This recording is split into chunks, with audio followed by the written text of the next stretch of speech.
This is the Economic Club of Florida, a distinguished platform for discussion of the major national issues of the day.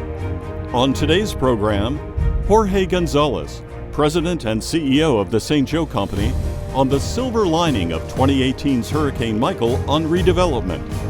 As challenging as Hurricane Michael was for our region, it certainly has created opportunities for the region that we hadn't seen before.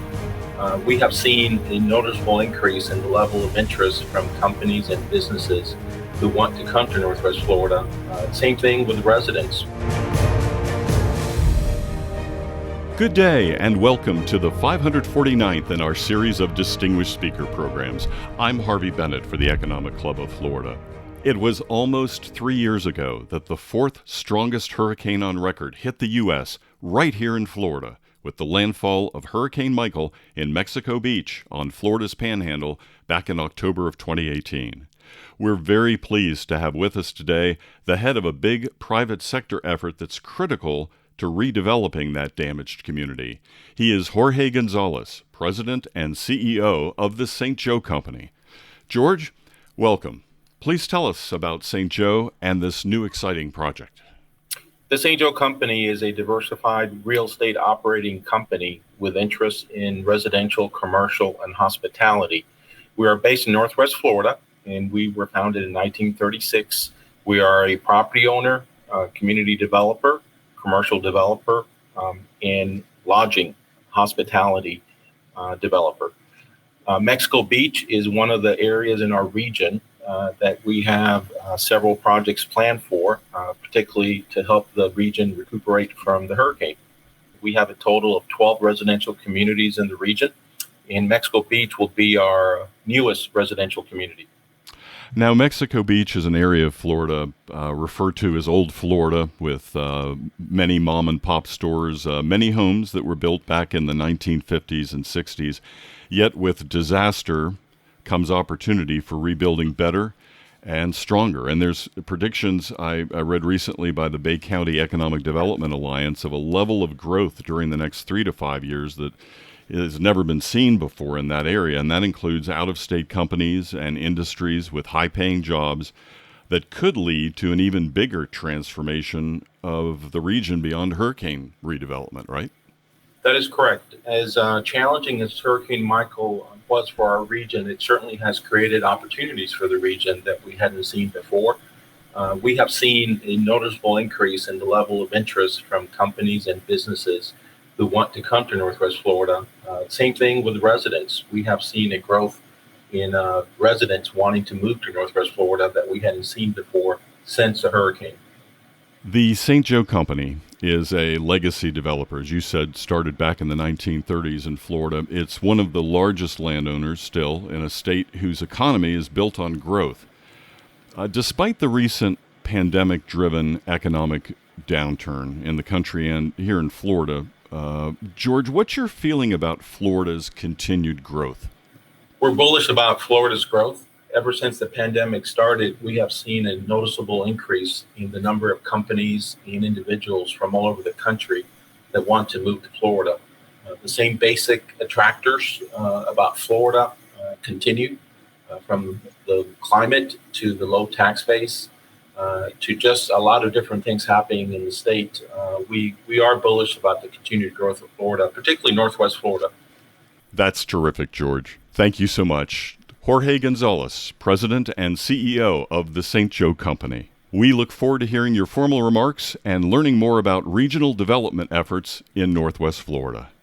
Now, here's Ed Canup, Chief Revenue Officer of Capital City Bank and Trust Company, with our formal introduction. Thank you. It's really an honor to introduce Jorge Gonzalez, the President and Chief Executive Officer of the St. Joe Company. And I'll tell you, George, it's important to him to build a strong community, and he really does that with strong relationships and developing those relationships. He served on so many boards, I won't go through the boards, but I'll tell you, currently he serves on the Florida Chamber Board of Directors, the Florida State University Board of Trustees, where he graduated, undergraduate and graduate, as well as the St. Joe Community Foundation Board of Trustees. George, and I tell him this a lot, George is a great strategic thinker. He's led St. Joe to a new approach, new strategies, and a real focus on Northwest Florida. He's provided leadership to move the Panama City Airport to Panama City Beach. He was instrumental in increasing the number of flights in and out of the airport from about 200,000 to over 1 million. Pretty amazing. St. Joe's involved in real estate development and management, pretty much every property segment that you can be in. They actually have a piece of property that is the Powder Room. It's a company they own. Powder Room's not for women, but it is for women. It's a indoor gun range facility. It's an amazing place. I like it. They've now expanded into the financial sector. They deliver insurance and title services.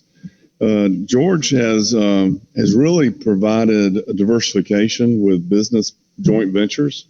They're actually a partner with Busy Bee that has not been open that long on Highway 98 in Bay County. And I'll just tell you, these are things that George has accomplished that in a very, very storied history of St. Joe Company, you did not see them do in the past, but it's very relevant to who they are now in the future. So you see what George has done under his leadership. He's committed to his home, which is Northwest Florida. I see that in so many ways. One of the simplest ways I see it is Bay County needed another public access for boats onto West Bay, and he provided that. That doesn't sound big, but it is big to the community. St. Joe Foundation, and I hope I get this right, they've contributed about $30 million to the communities in Northwest Florida since 1999, and right now they're giving over $3 million a year, and over half of that money goes to education. As far as George goes, he's transparent. What you see is what you get. I asked him if he wanted to see what I was going to write about him, and he said, "I trust you." And I was like, "Okay," but he's transparent. What you see is what you get. And I'll tell you, every time he looks to enter into a new partnership with somebody in business, there's a big box he checks first, and that's, do I trust them? Is there trust there both ways? And I can tell you, Mark O'Brien, he checked that box real quick. So that was pretty exciting to see. I've worked with George on a lot of different things, offices for Capital City Bank, the healthcare site in Panama City Beach, but most importantly, George is just a great friend of mine. So it's my honor to introduce him, and please welcome Jorge Gonzalez. Thank you.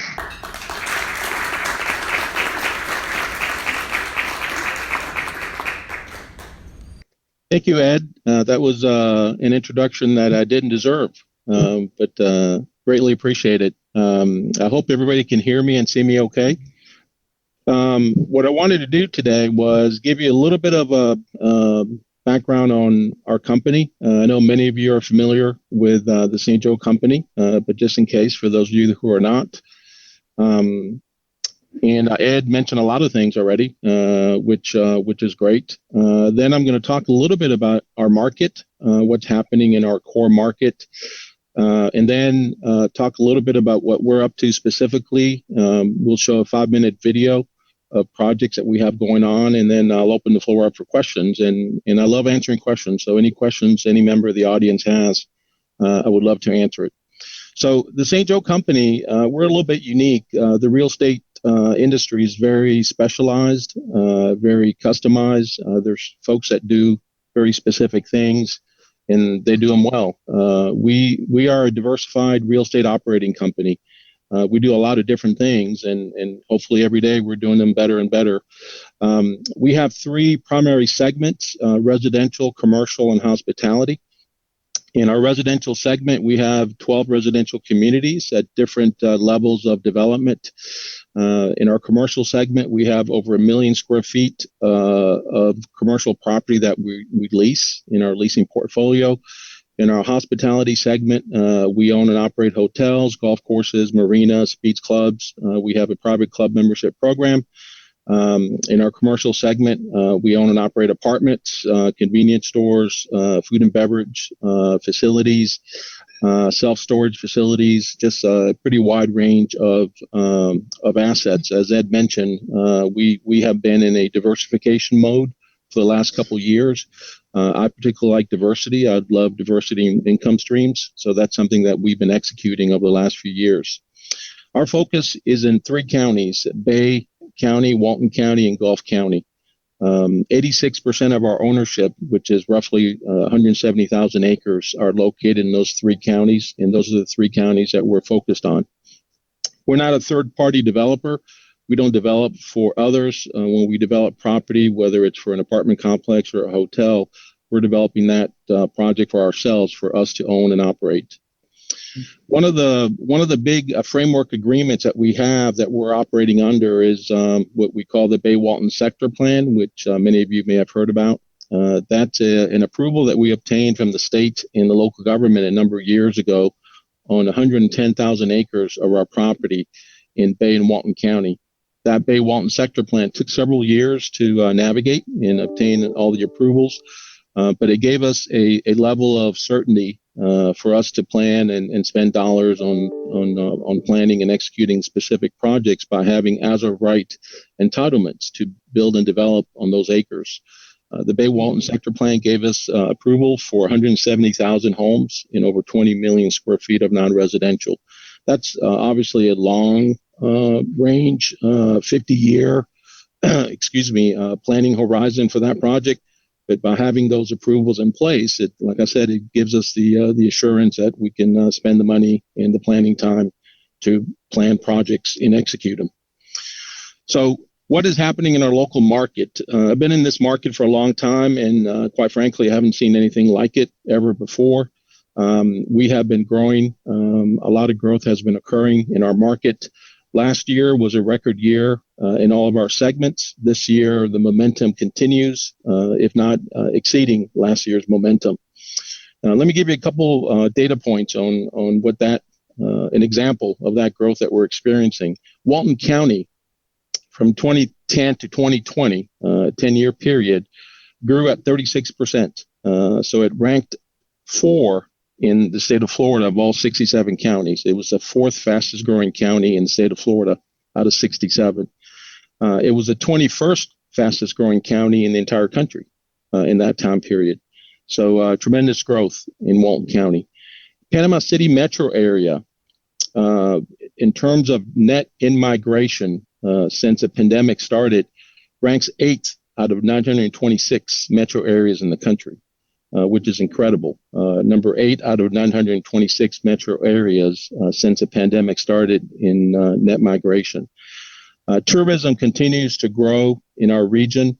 As an example, Panama City Beach in 2020 had 19 million visitors to the beach. 19 million visitors. It ranked number 1 in the country for beach destinations in terms of the total number of visitors, which is incredible. The airport, which Ed mentioned briefly, has been experiencing tremendous growth. This year, we're on track to have 1.4 or more million passengers for the year. 3 straight months this year, May, June, and July, we broke the all-time record for that month. 3 straight months. So 1.4 million passengers. Just to give you a comparison, the old airport in the old location in Panama City, which was there the last full year, was about 10 years ago, had a total passenger traffic of about 300,000. There was 1 airline and 1 direct flight.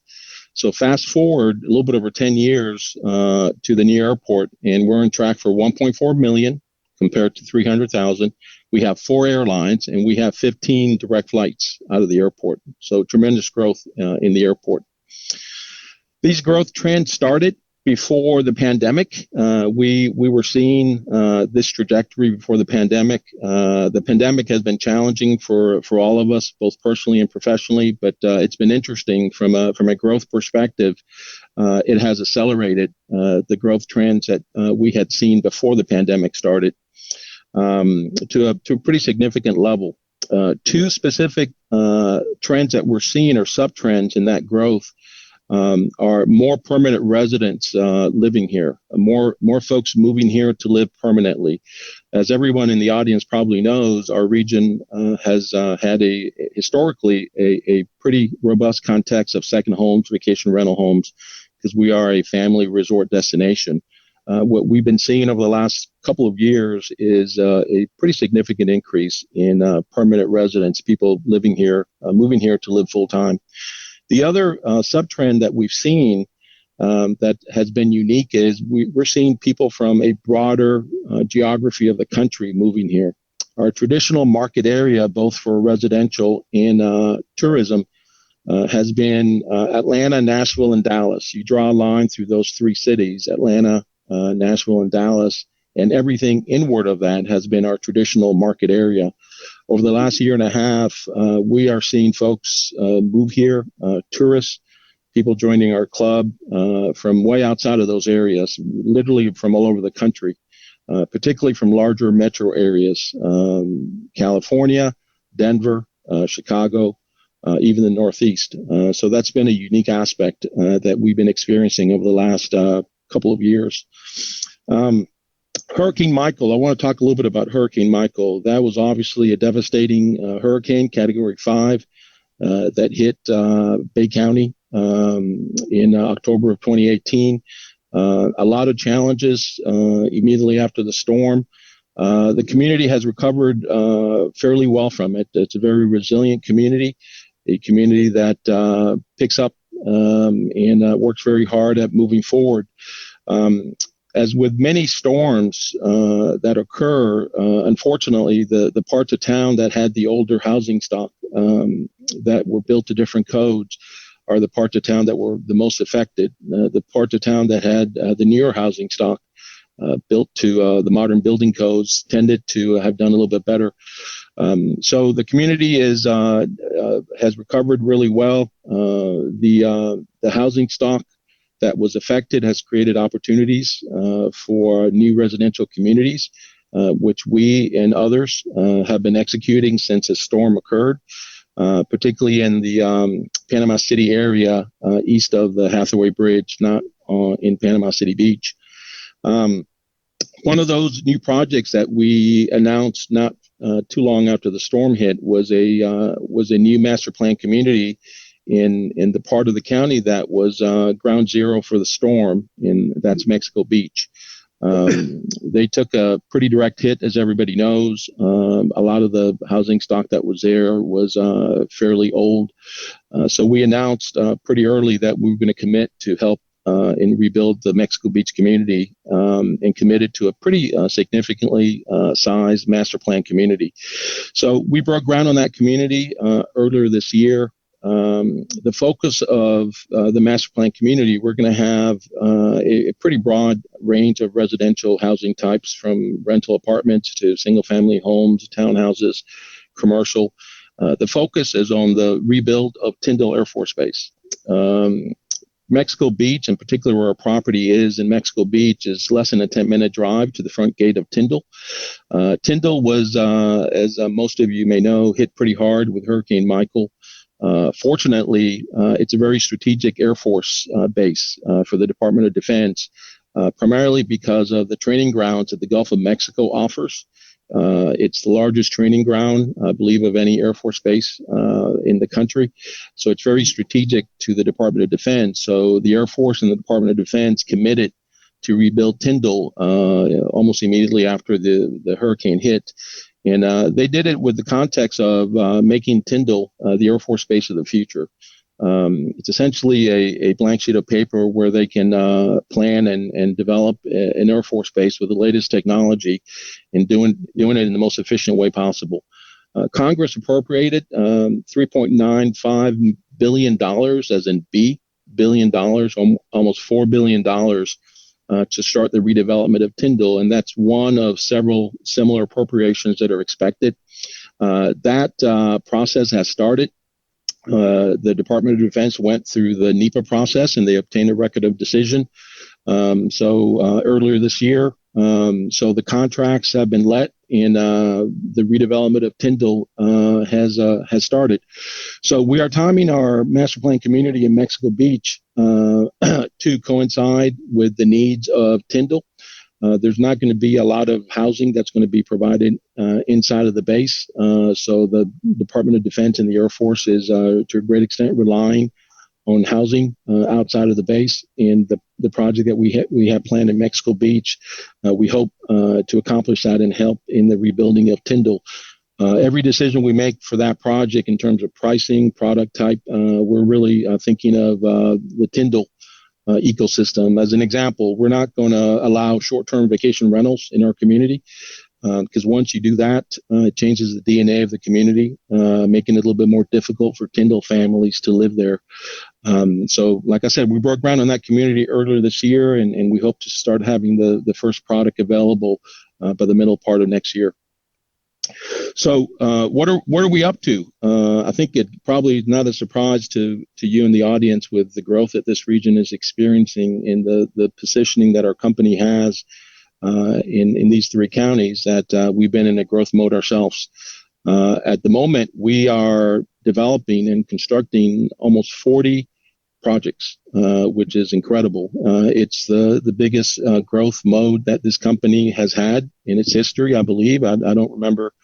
I've been with the company for a long time, and I don't remember us having as many projects. It's a lot of projects in covering a broad range of asset types and classes, from new apartments, hotels, commercial, residential, a lot of different things.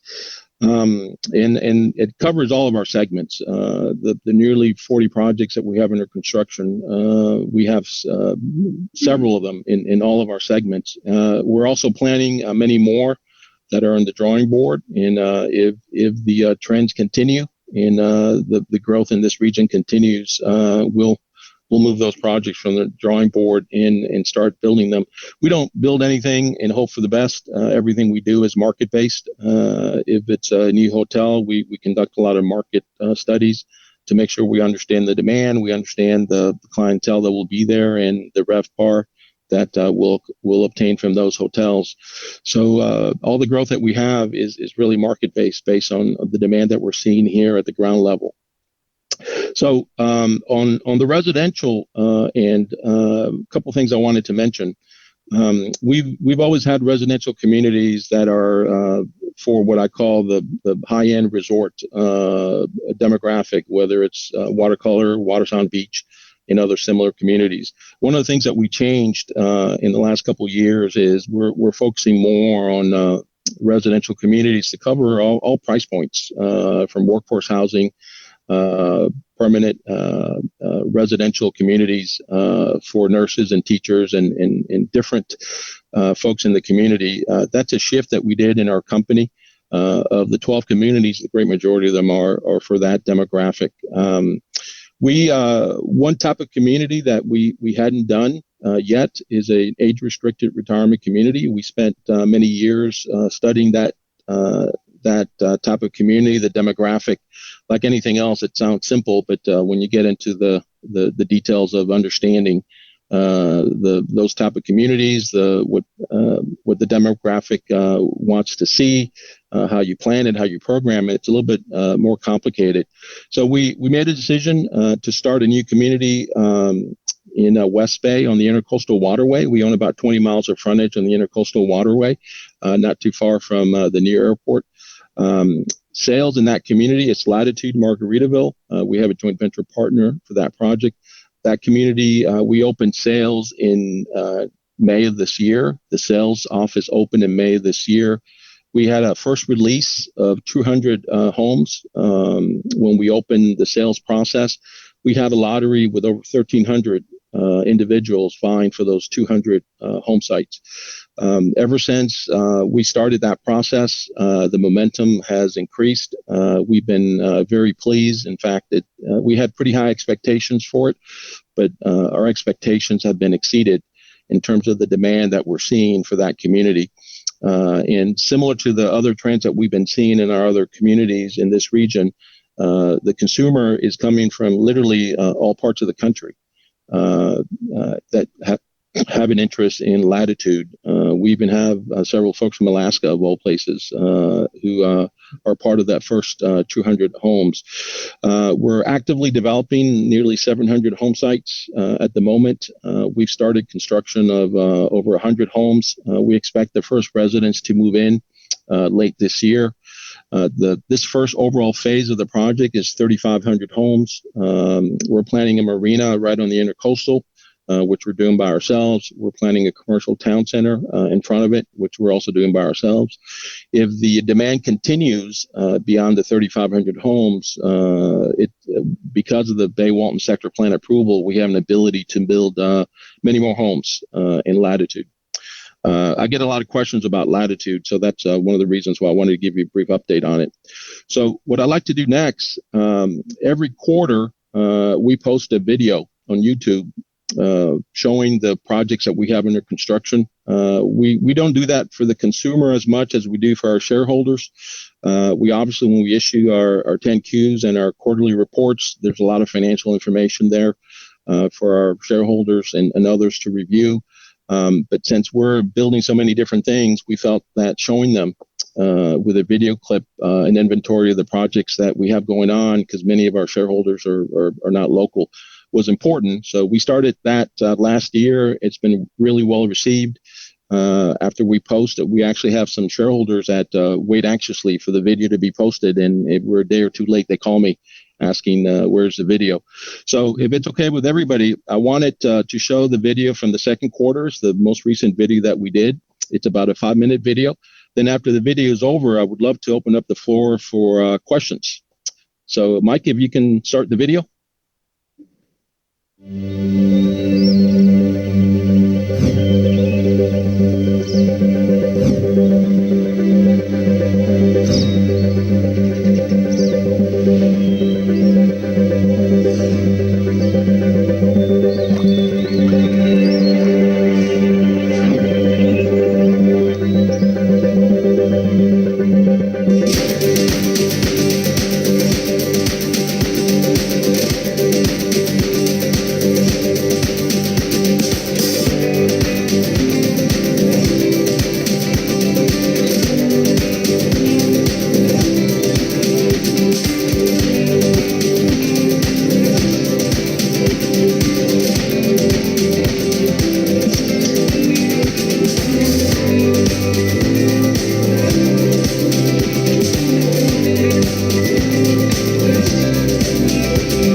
Thank you, Mike. Obviously, we have a lot going on.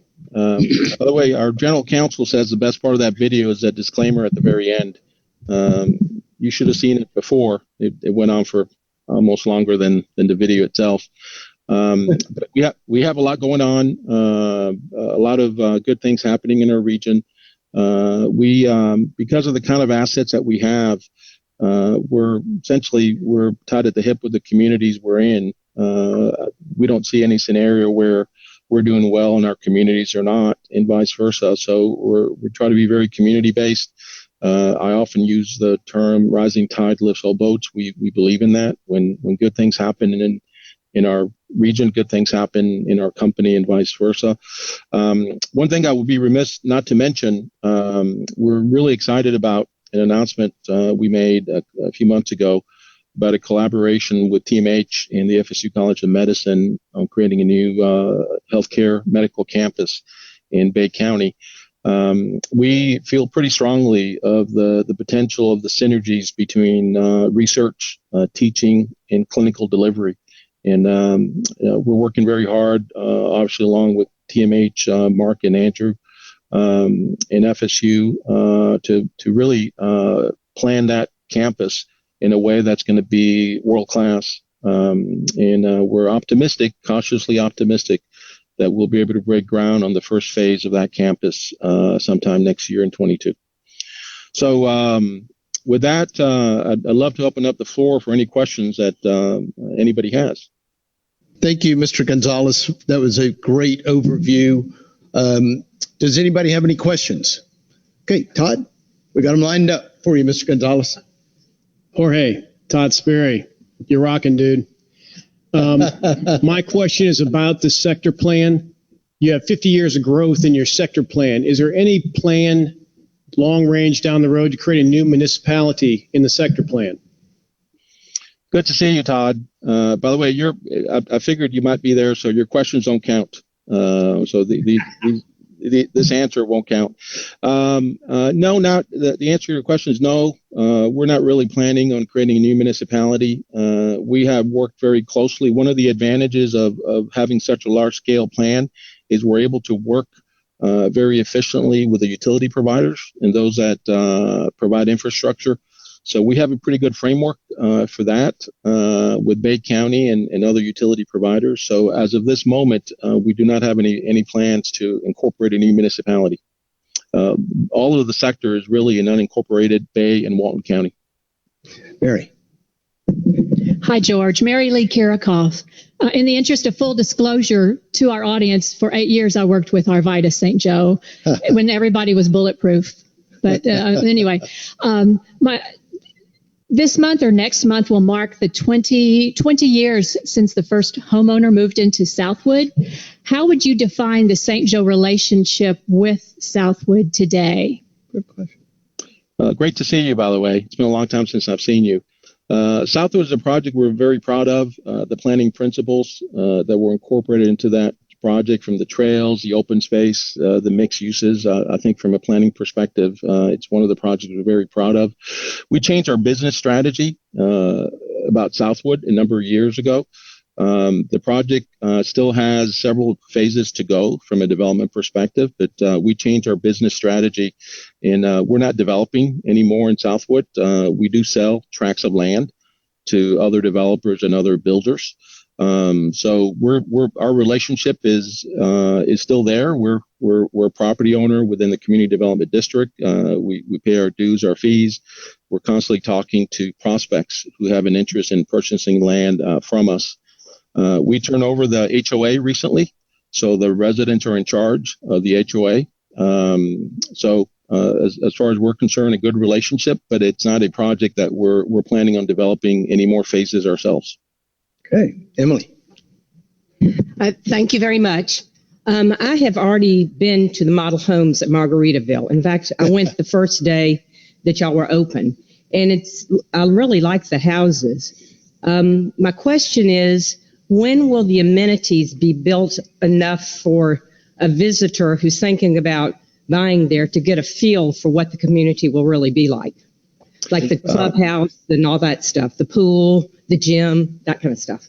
Absolutely. First of all, it's going to be a pretty significant amenity right in the intercoastal waterway. So we're very excited and looking forward to it. And I believe if you look maybe the next day or two, there's going to be a press release about the timing of the amenity, when we expect to start and when we expect the amenity to be open. We've been working on engineering, planning, permitting it, and finding the right contractor, and all that has occurred. So we're ready to move forward with starting the amenity, which we hope we're going to start within the next month or so. Okay, thank you. Great, Scott. Thank you for coming. Very informative talk. As a property owner in St. Teresa Beach, what is your plans for summer camp? Unfortunately, that's one of your developments that's probably dead on arrival. And I think the number one thing that needs to be done on that property is a boat ramp needs to be installed. What is your likelihood of dealing with Franklin County and their commissioners as far as getting a boat ramp put on that property? If a boat ramp was there, I'm sure you could sell those lots all day long. Thank you. Great comment, by the way. We've actually have seen an uptick in interest from buyers and builders in summer camp, which is a good thing. We're working with several builders, potential builders, to come into the summer camp community. We have a lot of lots that are developed that are yet to be sold. So we obviously our focus would be to go through those lots first and sell those lots. But with the uptick in activity, things like amenities, the commercial space, boat ramps, those are all things that we certainly would take under consideration. We're encouraged with the recent activity and interest and traffic that we've seen. Thank you. I just want to ask you about the boat ramp, though, because that is a critical component of that development. Yeah, that's something that we're thinking about. But obviously, I'm the last person that's going to speak on behalf of Franklin County on the aspects of getting that permitted and approved and the timing of it. It's something that we have an interest in. I think that's the best way I can answer your question. Thank you for your efforts. Dom. Hey, George, thank you so much for your great vision, your leadership, commitment to the community. My question is really, what 2 or 3 things do you see as the greatest challenges or that keep you up at night? Labor, and labor. Was that specific enough? It's been a real challenge to find labor. And it's not just in our hospitality segment, because I know folks may have a tendency to think, well, that's a service job. They're difficult jobs. Across the board, it's become very challenging to find people. And it's not as easy as, well, pay them more. That's really not even the issue. It's not salary. It's just finding people. So as I look forward to executing and starting more companies and more projects, labor availability is top of mind. Thank you. Thanks. Okay, and our last question, Chairman Moore. Bill. Thanks, Barney. Thank you, George, for speaking to us today. I'm sorry you can't be here in person. I'm Bill Moore. I'm chair of the Economic Club and also work with Ed at Capital City Bank. So I have a couple of questions. Ed has prompted me to ask you to elaborate on the expansion with the hospital. If you could elaborate more on what the plans are with TMH, and also about road construction and improvements and how those will change in the future. I thought one of the questions was going to be about a special at the powder room.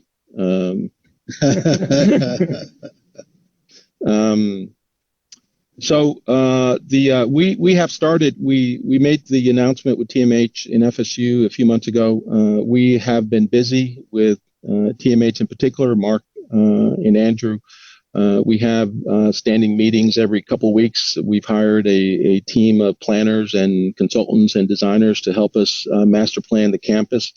The location is essentially, if you're familiar with Bay County, on State Road 79, just a little bit north of US 98, at the intersection of State Road 79 and Philip Griffith Sr. Parkway. It's the southeast quadrant of that intersection. It's about 80 acres. We're being very thoughtful and careful along with TMH in planning that campus, because it's a campus that's going to be developed over a period of time in different phases. So we want to make sure we create a good framework where we don't make short-term decisions at the detriment of longer-term decisions.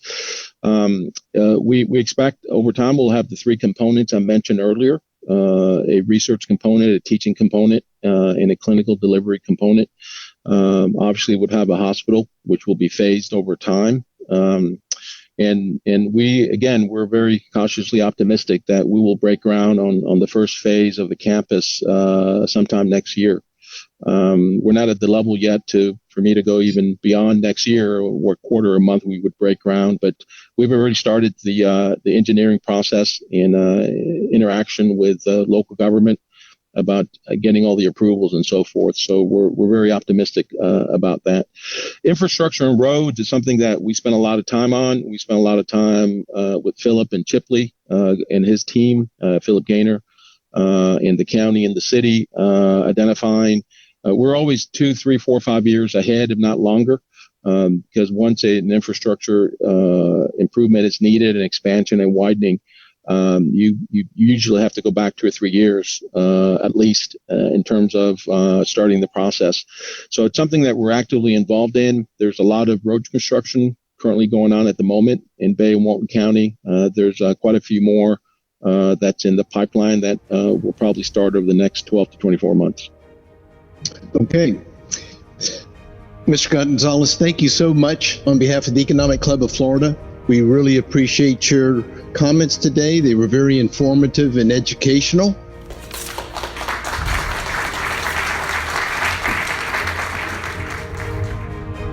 You've been listening to Jorge Gonzalez, President and CEO of the St. Joe Company, speaking before the Economic Club of Florida on September 16, 2021 in Tallahassee, Florida. For more information on the St. Joe Company, visit joe.com. The Economic Club of Florida promotes interest and enlightenment on important economic, political, and social issues of the day. To learn more, including how to become a member, visit our website at economic-club.com. This program was recorded at the Florida State University Alumni Center in Tallahassee, Florida.